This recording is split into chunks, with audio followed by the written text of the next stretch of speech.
A quick heads up, this episode is packed. I talked to Maja Voje. Yes, the Maja Voje. She's one of the most insightful go-to-market minds I've ever come across. She's worked with startups, global tech companies, and has this rare ability to make complex growth strategies feel simple.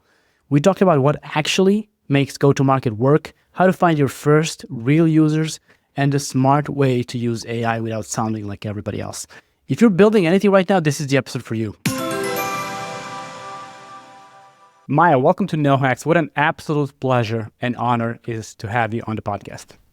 Oh my God, same here. So excited to spill out all my go-to-market secrets, including how to get early customers and users for AI products. So let's hit it off. So many people need to hear that, and I'm sure this is going to be a killer episode. So tell us about your background. How did you end up in go-to-market? Does someone just wake up one morning and says, I want to go to market, or no?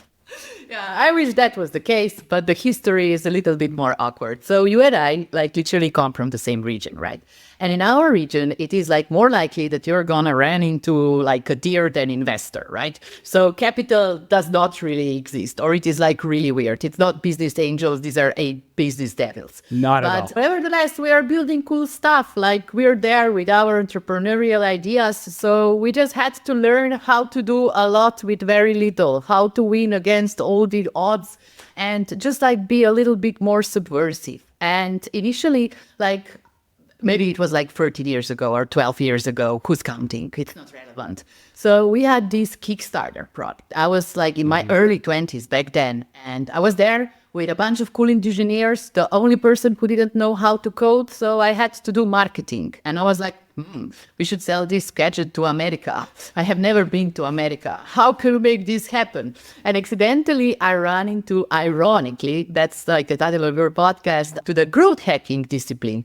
And I was yeah, cool. I don't need millions in marketing in order to get something done. I can literally launch some experiments. So for the next 3 years or something like that, I was hooked. I was just experimentation, run small things. Eventually you'll hit a jackpot. But the problem was that everybody told you that you need a product market fit, right?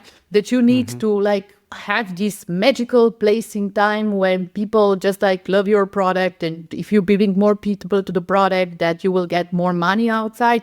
But I was still puzzled how to get there, how to literally achieve that the people will love my product, how to select the right type of the people, how to put out the right price points to this, how will you make this happen? And this is how I stumbled into this exciting area of go-to-market, which literally covers so much more than marketing and sales. So for the very first time, I got supremely hooked on product management. I learned about pricing. Then I was super fascinated with just how to build systems, how to bring engines, how to make this process repeatable, not just this one time, okay, we have something to launch, now let's rock and roll. So that was kind of an evolution in a nutshell. Little did I know back then that I will literally then ended up to be the coach for this type of developers and engineers and all the other cool people that I was you're the only person who don't know how to code. Let's do marketing, which is a circle of life. This is such a happy and lucky accident. It got you on the right path. I'll just touch on trial and error. Exactly. Survive, basically. I'll touch on growth hacking. I don't like the name because growth hacking, what it is, it's the opposite of hacking. You're actually trying to learn what will work, not to break something and find a loophole. You're trying to find a good way to be profitable and successful over a long period. So I'm not a fan of the name, as you can tell by the name of this podcast, obviously, but it is the opposite of what I think hacking is. I love this perspective. I had a conversation about this with Sean Ellis. Seriously, the just godfather the name of growth hacking, if anyone doesn't know. Right, yeah. Right. And the name attracted so many bad players into the discipline, spammers, people who are just there doing shitty products. So I love to go back to the essential of this, which is a scientific method, right? It's about having a hypothesis, launching a test, learning something, and going to the next iteration better. And that's quoting Francis Bacon here is something that I believe in as a person for the very longest time, because otherwise what I'm operating with a lot of insecurity and faith. So I prefer to do science. And I'm not saying that identified hardcore with this growth hacking discipline anymore, but it has some very good elements as well that I adopted for my go-to-market I'm discipline. so glad we agree on that. I want to agree with you on these things. You're smarter than me when it comes to go-to-market. So if we agree that I'm smart by association, let's just put it that way. Now, can you define go-to-market as quickly as possible for the audience, for someone who's not fully aware? What does it actually mean? Go-to-market is a wonderful science of how we bring products and services to market. Here we are operating with 6 elements. First, we have to decide which market do we want to be in, right? Because we cannot do everything at the very same time. Then we have to find our early adopter and our ideal customer profile. So who exactly, like a group of people, will be buying our products? Later on, when we kind of figure that out, we need to decide what to say to them, right? How to present our products and services, how to position ourselves, what to promise to this audience that they will be attracted by our offer. Of course, we would like to capture some of this value back to our product as well, right? This is why we have the price. Meanwhile, we were always operating with a product, which is like another very cool component of the go-to-market discipline. And last but not least, we need to bring people to our product. So that's marketing, sales, and growth, however you want to call it, but we need to get the party started. Why we are doing the alignment of all these elements is because we would like to build repeatable and scalable ways how to really get customers so that you no longer worry where your next customer is coming from, but that you have like some sort of cool engines, systems, how you can go to market again and again and again. I love to describe it in different stages of go-to-market, right? Because right now you who are listening might be like, okay, there are so many decisions to be taken to take something to market. That's not amazing. But it comes in different stages, so that makes it cool. First, we have this product solution fit. I'm not dealing a lot with product solution fit because I think that this is like a little bit more intimate entrepreneurial journey for you to just like figure it out what you want to do in your life. So not that much into the first one. Then we have this magic window of product market fit, meaning can we like repeatably deliver the value to our target audience? In very simple words, does our product work? Does it delivers value? Then we have to make sure that we can monetize this and that we are starting to build a sustainable business, right? And this is like the end component of product market fit, where we not only create the value, but we capture it back to our business so that we are ready for the next stage, which is the real deal. This is go-to-market fit. Go-to-market fit is what we described before as these repeatable and scalable ways how to bring clients to our products. And once we nail this, we are ready for scaling, meaning that we go to market again, that we either open new markets geographically, launch new products, maybe offer this package that you have to different personas. And everybody like who's listening to this podcast could relate to one of these stages, right? Those stages have very different blueprints. So what I'm doing when I'm searching for my first 5 customers is nowhere same than what I'm doing if I am opening Norwegian markets from MENA region, for example. So that makes our discipline a little bit broader and a little bit more exciting. But when you say go to market, it's easy for someone to think that's a product hunt launch. That is completely wrong based on your reaction. Like you could not disagree more. But why do people still think when you say go to market, I'm going to have a party, I'm going to push a button, I'm going to deploy, add a pricing page, integrate Stripe, whatever, and that's my go to market? What you described is because what like you described is the system, right? This is why I went and described those 4 stages and those elements. So that first of all, we understand that go-to-market is more than marketing and sales. And second of all, that we agree that it is definitely more than a launch. Look, I have been working with a lot of corporates, for example, and these are like companies that are pumping $1 billion per year plus, and they are still doing go-to-market. Why? Because company who's innovative, who's always inventing and launching new products is in need of this discipline again and again and again. And I mean, guys, if you will be learning this is a very good profession. Right now, like there are so many jobs out there. If you have technical background, you can do amazing AI and cool automations. So it's definitely something way more exciting than how to get my first fake 400 upvotes on Product Hunt. It's serious. I'm glad you used that example because I could not agree more. Now, you mentioned big companies constantly going to market. This is the difference in mindset. Go to market is not a one-off thing. It's not a launch. It's never going to be just a launch. How can existing companies adapt to the shifting market landscapes and keep evolving at a very fast speed their go-to-market approach? Is it easy? It's easy to get lazy and think, we know what works. Like, why bother? Yeah. So why should we even bother with this is because competition is like crazy these days. One of my clients said it beautifully. Every week I learn about 5 new AI tools in my space, and 3 that I learned about last week no longer exist. So the environment, the market is changing all the time. There are a lot of new players. The bigger corporations have their own launches as well. Then we have this giant technological shift with AI. This is here to stay, guys. This is not like crypto. I am into crypto though, but nevertheless, this is like literally transforming the way how we work. Then our parents had to learn how to use computers, for God's sake. So it's like the question is no longer, should I care about AI? It's like literally, how will I apply AI in order to elevate myself, right? And then we have like changing customer preferences. And here we can talk a lot about the technological sector, right? Because all the time I'm hearing like, this is dead, that is dead. And let me be specific.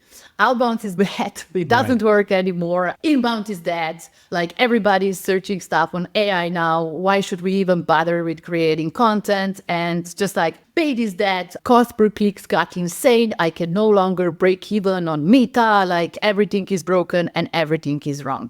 So that means that we have to be on our tippy toes all the time, being alert, what is going on in the environment, learn from the best practices, innovate with experimentation approach, and just like keep alert. Because like just think about how our environment has changed in the last 6 months or so, right? You probably remember that some of the companies last year was a bloodbath when it comes to inbound, right? So LinkedIn literally smashed the reach 2 times in 2024. First one was the summer update, and now we had like another bump in December/January. So like the algorithm changed completely. And something that worked beautifully well before, like changed overnight. And we had to change with this. Like, I mean, resilience is such an important thing to nurture as your virtue, as your mindset in go-to-market, because the market's changing all the time and you need to change with it. Yeah, and resilience is something we people have. Speaking about Balkans, like that's we have plenty. Genetic trait that we have. Now, go to market. Most people will think, I need to figure something out, develop a new product, corner that market, win the market. But sometimes just being a fast follower and doing it better might be a better way of doing things. So, you know, when does the first mover advantage actually make sense, and when is it overrated? Oof, so much to unpack here. Let's start with just like this concept of singularity, that you will like kind of figure this out in one shot. Product market fit is more of a cycle, right? So you have your ICP, you have your positioning, you have your business model, you have your channel, and like the way how we are pulling these puzzles together, the anticipation that it will work in the first combination that we are trying out is almost an illusion. Like most of my clients, they literally have to take this product market cycle for a spin at least like 5 to 7 times before they can really align all these elements and see positive action in the market. So if you're failing the first time you're doing it, you're normal. Be resilient, don't give up, find the component which is broken and try again, because it's more likely to not work in the first version, and then you will have to refine it in order to make it work. Now, when you asked, just like for the next part of the section, like, sorry, can you repeat the question? Is it better to focus on being the first to the market, be the first mover, or a fast follower? Thank you so much. Got hooked on my product market cycle. Again, it's one of my favorite mental models. I love it. So listen, when you are like new to markets, literally you would have to educate the market. And that takes a lot of time, resources, and just like a lot of resilience in order to secure your early adopters. I was actually handling an interesting case last week when we literally had to pivot. So the technology was done in a way that you are building those AI voice agents, right? This cool AI receptionist that you can talk to as a person. And the initial go-to-market strategy was that we would be selling this as AI receptionists to repair shops and other service businesses like beauty, fitness, salons, the guys that are getting a lot of phone calls. That was the initial idea. After we have successfully acquired a lot of leads for that, the problem was that people were very slow to build their own solutions in a product delivery of a platform. Meaning that this gym guy from a car repair shop did not know how to build an AI agent, right? So we literally had to revamp this again and focus more on what we will talk about later on, early adopters. So people who are more hooked on AI, people who are super into building AI agents, and position this as a platform now, how you can build your AI agents that are voice first, right? So that was an interesting learning. And even though we were trying to be the first AI receptionist for that types of salons in the US, the problem was that the market was just not ready to embrace us as such, right? After we pivoted to more early adopters, things got a lot better. So presenting the point that first mover advantage is not always trial and error, learn on your own money. I literally like to think that if you have some competition going on already in the arena, that means that the market is attractive, that the market is something that you can potentially harvest to. And one other thing is true. So whenever we are trying to build demand for something or build a brand or something like that, seriously, I'm scared shitless. Why? Because that means doing a lot of educational content, doing a lot of events, waiting long time before you will actually make a sales. And I don't like that. I mean, I'm all about this rapid experimentation, feedback loops, and getting things done quickly. I'm a very impatient person when it comes to that. So imagine that you would not thinking, oh, I should be evangelist now. I should literally invent my own market. You can be in flattered markets such as CRM. CRM, it's a freaking red ocean. But still, there are new CRMs emerging from this that are catering very specific audience. For example, you can have the best CRM for service businesses, which is definitely not Salesforce because it's too expensive for them and too complex to figure it out. You can have the best CRM for plumbers. Whenever there is an underserved segment, a niche of an existing large player, you are initially operating with existing demand. People that will literally be, oh my God, this will work for now. I'm a gym. I'm not a developer. Shut up and take my money, right? So try to also find buckets where demand is already present, especially if you are bootstrapping and you cannot really afford this evangelizing something new, blue ocean things, which is great. If you have the time and money. Two things about that. First of all, you mentioned you're an impatient person. Is there a better profession than go-to-market for impatient people? Because this is your strength. You're literally playing to every single strength you have. Second, what you described, going to a market where there already is a big player and then capturing parts of that market. Do you play video games? Yeah. Super Mario Kart, when you drive behind another car for a second and then you get the burst of speed to go, there's no air resistance. That's exactly what this is. You just need to use every single advantage you have. I really like that. Let's talk about adaptability as a competitive advantage, because I think you mentioned it, 7 rounds of testing. How do we go to market? Like finding the product market fit. Like, what are some of the key things here? Why, if a company is still rigid and not adaptable, why do you think that is the case when you see it in the field? Like, why are some companies still stubborn, stuck in the old ways, whatever you want to call it? Cool. Sorry if I will be like a little bit philosophical, but No problem. sometimes it's very good to be stubborn, right? Because a lot of time, like this adaptability and our, let's say, very pragmatic approach of maybe we should like change the ICP makes us do actions that are like literally premature.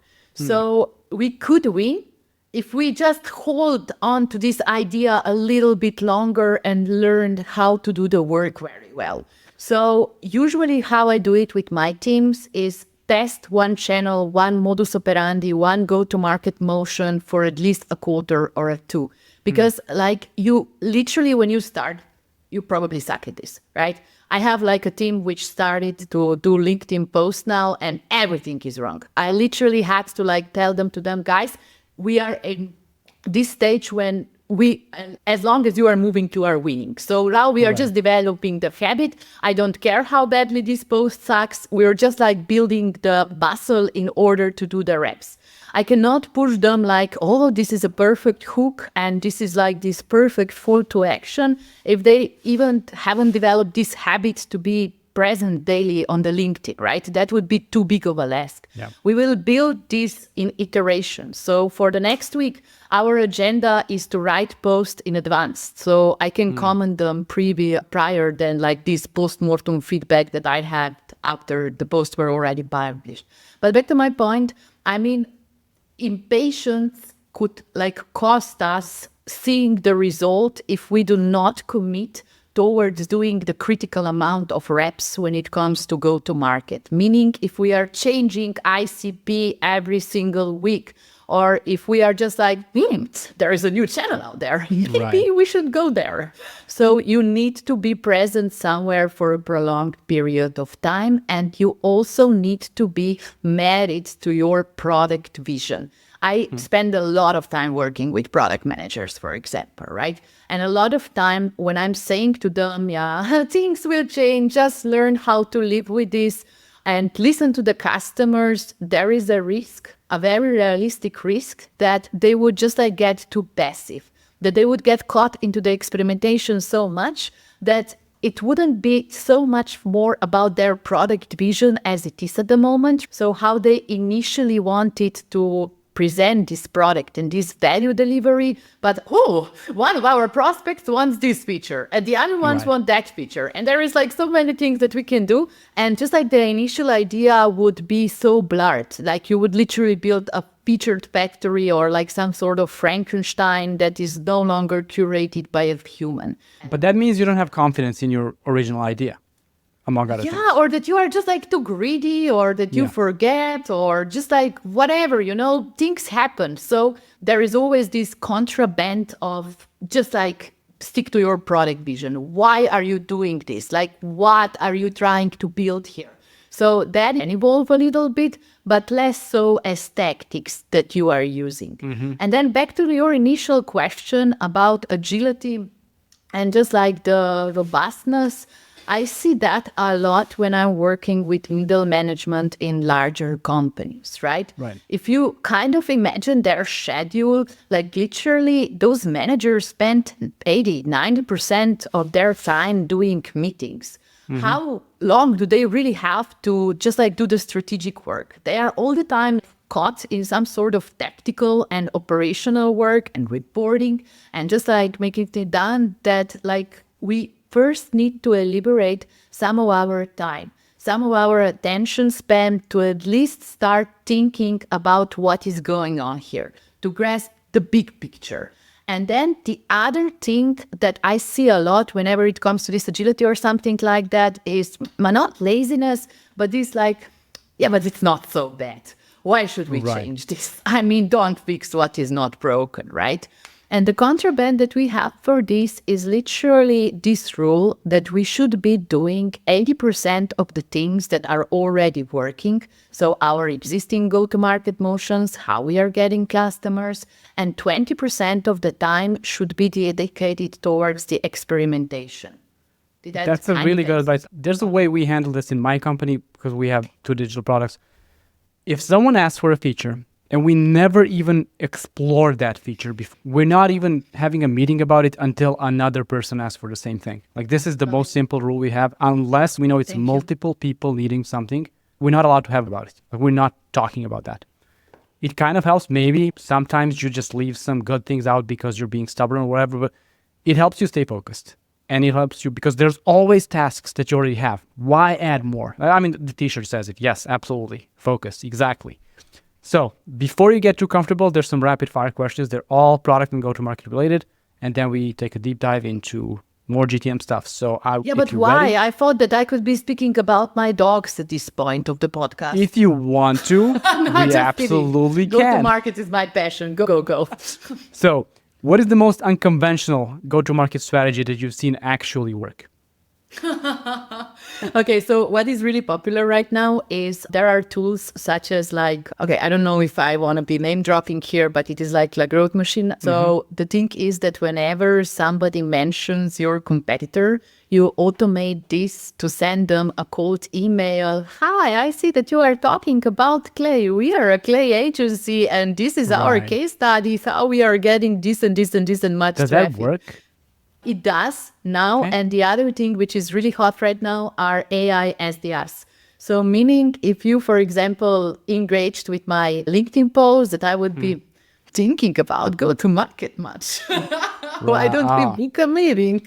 No, it would be nicer. So in the first round, I would literally just like to feel the temperature, right? So get like a little bit of response for you, ask you like a very general question. So are you responsible for GTM in your company? What are your challenges? Yada, yada. In the next stage, I would try to just like set the field. So I would be like, I have been working with a very similar company. This is the results that we have established. So would you mind if I share the case study with you? And I would, of course, like to ask for your permission. And if you would still ignore me, I would be, maybe you are not the right person to talk to. Do you have a colleague who is responsible to go to market? So these are social selling. But those are both automations. Yeah, this is everything. That's a good answer. That's a great answer. So automations seem to work these days. I mean, even more in the future. They do if you do them right. You do them right. They can bury you faster than nothing else can. Like they can destroy your company, but if you do them well, of course. What's one outdated GTM belief that companies need to let go right now? I would not even dare to comment this because I have teams who are sending out postcards to with their business. Right. I have people who get 80% of their pipeline on events. Some people even advertise in local newspapers. Nothing is too outdated if it is not working. Got it. Makes sense. If a product isn't gaining any traction, what is the first thing you would change from the strategy? Change positioning, because the copy is the easiest thing to fix. So whenever we are operating with this idea of product market fit cycle, the hardest thing is to literally repurpose the product, right? That takes a lot of time and a lot of effort. So I would be testing everything sooner, like positioning. How do I present this? Channel. How do I promote this? And ICP, who am I targeting in order to get this business doing? I would do anything before product in most cases. Makes a lot of sense. What is the weirdest customer segment you've ever seen become unexpectedly profitable? You don't need to name names. Okay.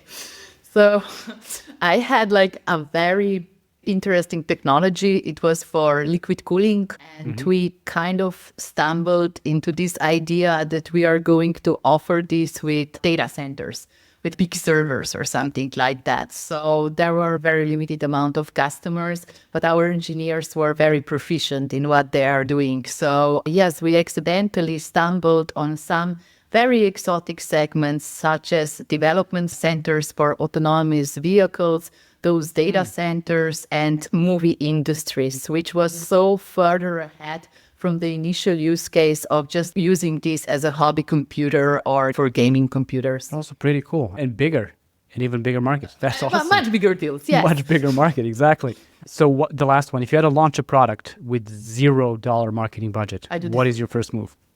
I will just like spill the tactics. So the first thing that I would do is go through my network, so on LinkedIn or email, and see if I have a good proxy of ICP there. Because first of all, like people who already know me, trust me, and they will be more likely to do this. Then I have like teams that have generated like thousands of users in Facebook groups, WhatsApp groups, Reddits, and whatnot. So if there is already a community passionately discussing your problem space, go there. Then like you can always pay for the users, right? Once I had the instance, so they were launching like a symptom checker healthcare tech app, and they got like more than 2,000 users with a budget on Google Ads, which was like $200. So if there is something quick in order to capture this demand, that would be amazing. And if everything else fails, you can still go out and do the reps of sending out like hundreds of LinkedIn messages in order to present this to your target audience. The most personalized and the more focused you will be, the better you will do. So please don't go and spread out like thousands emails in one batch, test in batches. To get better at this, to really nail your messaging. So these are zero budget, Close money, to zero. but It's really close to zero, if I'm being honest. Yeah. and some of the people have been doing advertising on Reddit, dirt cheap. If your audience is there, always go where your audience is. That's the only rule. I'm setting up Reddit ads this week for one of the products, and I'm super excited about it because it's a podcaster product. It's for podcasters, and there's strong subreddits for podcasters. So yeah. Pavel Hurin tested it too, like my product management bed, and he didn't see like big numbers, but clicks were dirt cheap. It's cheap. It's super cheap, exactly. That's the rapid fire questions. Now let's take a deep dive into 3 more topics. Let's talk about early adopters, AI's impact, and how to balance niche and adjacent markets. So let's start with the significance of early adopters as the fuel for the early traction for a product. Are you sure you don't want to pivot into docs and agility training? I'm pretty sure. Okay. You are probably familiar with the idea of the chasm, right? That there is like a certain life cycle of the product, that first you have to win early adopters and like innovators, and later on you are moving towards the early majority, which is, let's say, for later stages of go-to-market. But very interesting things happens when we are talking about early adopters. A lot of times when I'm working with teams, I see these bullshit personas out there. Like literally Hans from Germany who drives Volkswagen and happens to be head of accounting at a Mittelstand company. Has dogs and does agility training for the dogs. But like agility people are cool, so maybe not Hans. Let's say that he likes to ski in Austria.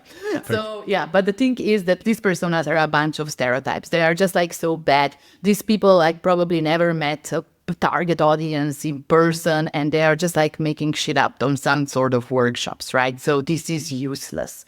The other thing that I'm seeing are just like these far-fetched daydreams of personas that are completely unrelated with the product as it is right now and the value that it can deliver right now. So if I have a very shitty AI agent that would help me send out my LinkedIn messages from the commenters on my social media posts, yes, I could be dreaming that people from HubSpot or Salesforce or Cognism or whatnots would be using me one day. But right now, I am a shrimp. I'm literally so irrelevant. Like, my product doesn't work properly. I will have to go on calls with people and, like, troubleshoot that personally. Right. So I cannot be offering my product to these ICPs that I want to win, like maybe 2 or 5 years further the line, the product actually gets decent. For now, I will have to focus on like literally early customer profile, people who would react to product as it is right now. In order to win evidence like case studies, testimonials, and just like with numbers, in order for one day to be eligible to pitch those ideal customers that I'm daydreaming about right now. concepts that are important. I'll just jump in. Early Totally. customer Go. profile versus ideal customer profile. And this is something where you should focus on both, basically. Just wanted to add that. Totally. I mean, the ECP, so the early one, should actually be a proxy of your ideal customer profile. Because if you really think about this, okay, if I go and I sell this technology to like 10 accountants now, and later on I would envision this ICP to be, I don't know what, a legal company, they would not care much about my references from accounting companies, right? So I should always, always, always keep in mind, like, what is my vision? What am I trying to do here? And try to work with what I can at this very given moment in order to move things forward, to win some traction and gradually go there. So basically, you know that meme, Mom, can we buy this? And then the mom says, we have this at home. Like, that's your ICP versus ECP. Just work with whatever you have, whatever you can have Love access it. to. Okay, good. I was Excellent that. addition to this discussion. Okay, yeah, cool. Then you're the host. No. Please continue. No, I wanted to explore, say, like 4 criteria that are relevant to ECP, Yeah, let's but go. if you have a better question, Please, let's explore that. then we'll go and explain how to find your early customers, your early adopters. For that, I love to use this logic, which is called the beachhead segment. Why beachhead? Because I'm a history geek. And in World War II, there was just like this cool strategy going on. Ever like, you know, that there was a conflict between like Germany and the rest of Europe, right? So Americans came to help us in order to liberate France. And instead of going and like landing on multiple different parts of France, which is a big country, they just like focused all their military power into certain segments of beaches, like in Normandy. And this was called the beachhead strategy at that. It has amazing implications on entrepreneurship. If you really think about this as a small company, you are operating with very limited resources, right? And if you go and try to say, maybe I should target like injection molding and a little bit of accounting and a little bit of high school kids and a little bit of that, you won't go as far as you could if you would be there focusedly adding one market upon the other in order to one day win your ICP. So this beachhead segment strategy as a prism of thinking is super important here. Now, logical question is, how do we find this segment, like this beachhead segment? Where are our beaches in France? You Or in have to Slovenia. search. Slovenia has forests more than beaches, but okay, there are some towns that you can visit. I will not ask about the Serbia as the sea. I know that's a complicated question. Sad violin sounds or whatever, but yes, You got me at our 21 kilometers of very stony coast. that is 21 But more. nevertheless, okay, we will avoid politics and culture as always Absolutely. and go back to the 4 criteria about how do we make sure that we can select the right type of market segment to focus on. So the first criteria that we are searching for is literally the pain point. So like literally all of my life, where have you been? Where were you yesterday? Right. I want this now. Not in the next quarter, not in 2 years, now. We need people to react now.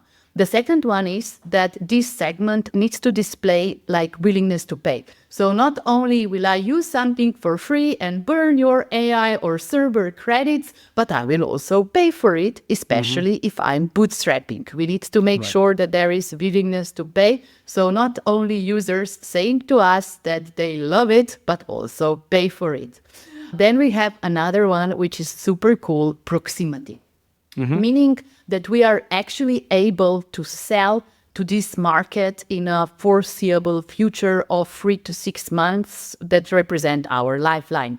So if I go and start like a sales cycle right now with Lufthansa Innovation Cup, that will probably last like 1 year. And if I am dependent on this business, I will probably die sooner than winning this Lufthansa deal, right? So I have to be realistic in terms of my ability to win a specific, like a certain meaningful enough market share of the segment so I can move forward. And that leads me to the last point, which is literally the ability to replicate evidence, these case studies, testimonials, and just like related materials that will help us move up market. because this proximity, this adjacency of those two segments now becomes important. Remember the example from before.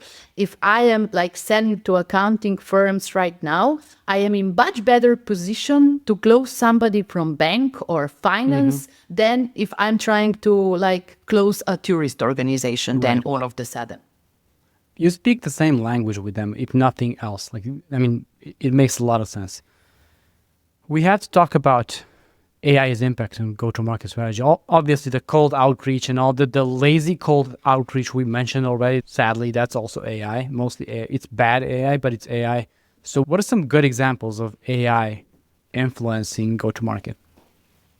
So a majority of my teams are using it for market research. Whereas this research, like papers, were super expensive and like difficult to obtain. Right now, the tools are so good that you can just like go and almost do a synthetic persona there. Right. So once I had a little bit of a role play with my ChatGPT and I was testing my copy. So for the new product against like, pretend to be a product manager senior with 10 years of experience. Right. Now we'll have the conversation. So not saying that it is a substitute for customer interviews, but surely can get you a couple of ideas, especially in this research stage. The other use case that I encourage all my teams to do is literally use it for content creation. So in addition to research, you can just like so easily train GPT in order to produce semi-decent content that you like later on edit a little bit. Actually, last week I was shocked. So I did one podcast recording such as this one today, and the host sent me the recording and I was like, okay, let me test this one out. So we put it in our own GPT, trained on my materials to write like me. And then like do another service. I won't be naming the service just yet, but it's a very cool prototype that I have.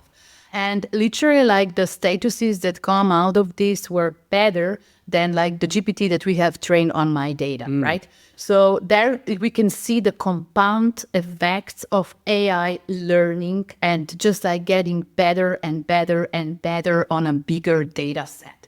And I do think that just like in terms of content creation, look, like I added 84 prompts to my checklist, go-to-market checklist. Why? Because the way how we're doing go-to-market changed so much in the last year. We are no longer like very keen to filling out like very long templates and forums and writing like 50 pages docs, old school. Everybody's prompting. Everybody's using AI, at least like in our line of professions. Right. So it's not that much of a dirty secret anymore. It's our job literally to learn it. And it never was a dirty secret, but people are still, too many people are still using it and doing it wrong.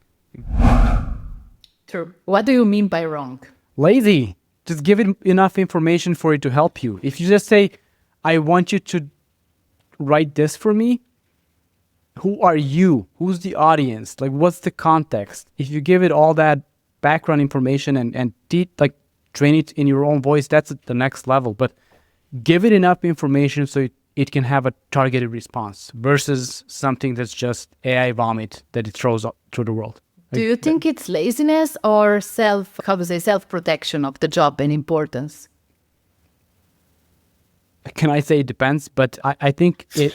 You say it depends. I always say that. Look, I've been in CRO, conversion optimization. It depends. When the client asks you, the answer is always it depends. But I think a lot of it is laziness. Yeah. I would say more than half, arbitrary numbers, of course.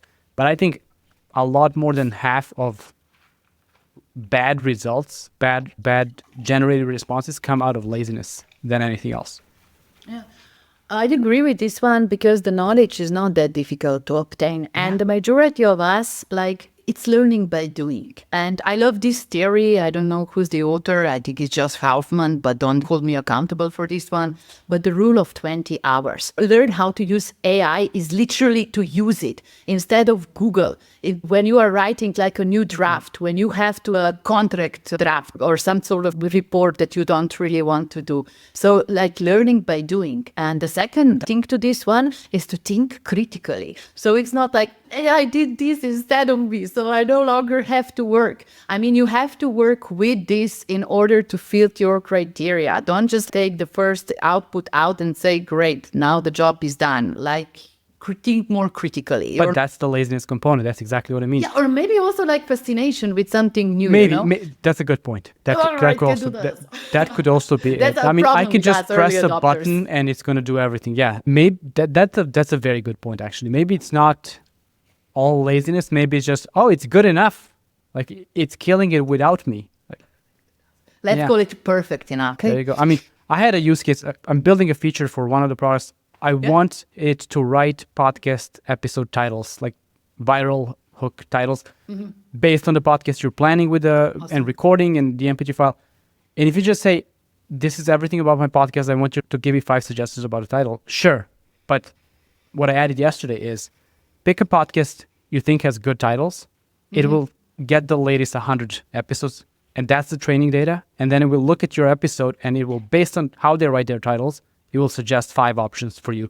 So give it as much information in layers as possible, and you're going to get better output. Everything else is either, I'm still going to say laziness number 1, but also fascination by how good it is without you moving a finger. Kind of leads to laziness. Kind of leads to laziness. Can we agree on that? Yes. So I really like that. That was a great response. That was a great mini debate we had here. Let's talk about some practical takeaways here, because let's just recap the conversation. I'm not going to take a lot more of your time, but I love discussing with you, so I'm okay, not like super awesome. But time let's just do a But good the recap. fact is that you are the only barrier between me and my lunch. So We'll be done soon. You'll have lunch soon.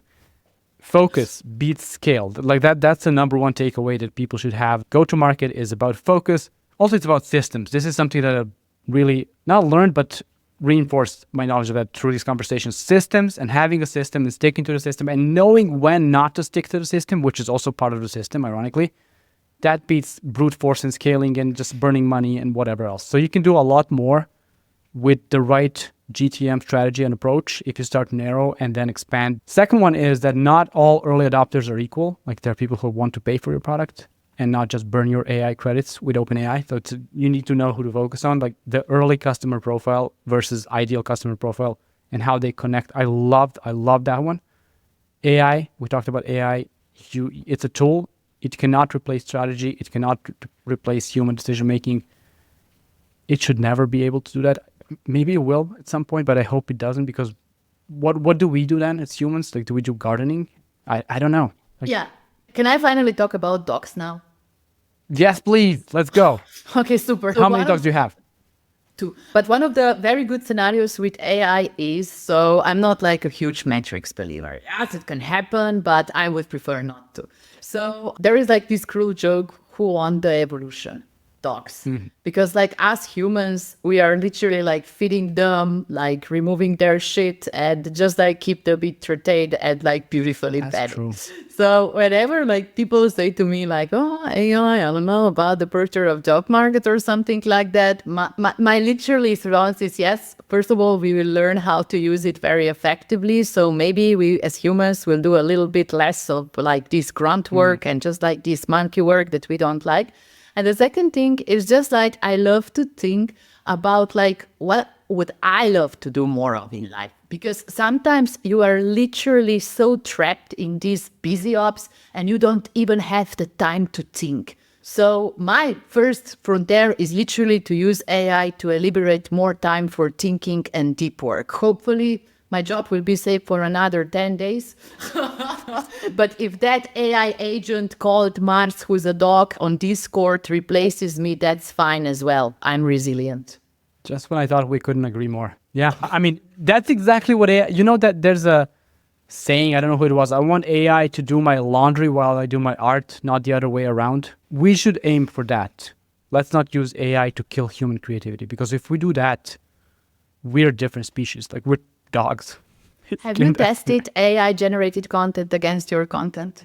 I have not. I have, and so far You it mean hasn't fully produced AI better generated? content than I. Yeah. I am like all the time generating like AI-assisted content, so I'm still doing like the final editing. But I have been running these experiments in ads, like with taglines, and so far AI hasn't beat me yet. Yeah, but that's you. Like you know how to do this. Not everyone is as good as you are. Yeah, Let's but you just know be- why I know how to do this? Because I spend a lot of time talking to my folks. My main Yeah. mantra in business literally is when you don't know what to do, talk with 10 customers and you'll probably figure it out. Please. So it's Yep. less of this moment of geniosity, but just like being more out there and having real conversations with your people. But that's easy, but also hard. You know, there's nothing complicated about that, but it's work. And 2025 people don't really like to talk to people. Like it's a weird time for humanity, I guess, with all the social media effects. But this was such a great conversation. I'm really, really so happy I had you as a guest. And yeah, where can people connect with you and find more about your work? Famously obnoxious on LinkedIn. So right now I'm testing to post twice a day. If you're into like a lot of go-to-market wisdom, follow me on LinkedIn. If you like it in more moderated doses, so a little bit less, once a week I'm publishing on my Substack. So that's a newsletter and you can subscribe. Links will be in the episode. So it's knowledge@htmstrategist.com, but links will be in the episode. There will be. And last Yep. but not least, I would prefer to just like invite you to start learning by doing. There is this awesome template that I have. It's for free go-to-market power hour. And literally my promise is that you can build the first version of your go-to-market strategy in less than an hour. I have templates. I have a video how to do this. So this will be like the third link that we will share in the show notes. And you know how it is. You listen for this for an hour. Maybe you liked it, maybe you didn't. But the only way how to do tangible changes in your lives and career is to do the work. So please do the work. Thank you for being a no hack, Maya. Thank you.